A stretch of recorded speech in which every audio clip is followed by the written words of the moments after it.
We must strive to ensure that the benefits of tourism are felt not only today, but by future generations as well.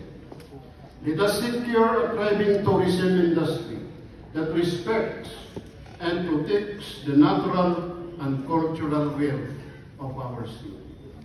Let us uphold our legacy of excellence and continue to work together, united in our mission to ensure that Baguio remains a beautiful, sustainable, and welcoming city for all.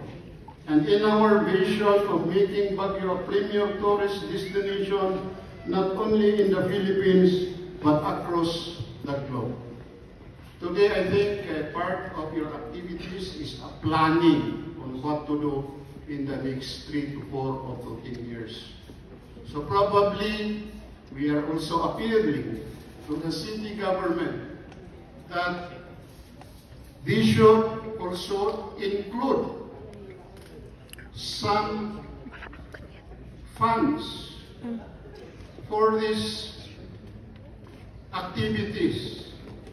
I hope, Engineer Alec Mapalo, you include that in your preparation for budget for 2025.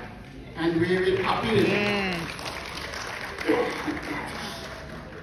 As the saying goes, the council is the power of the purse. But of course, we have that power, but in consultation with the executive department headed by the finance committee. What you will be asking for them, it might be treated as a donation to the tourism council. So I hope you would consider that so that we will try to consider it in the deliberation of our budget for 2025.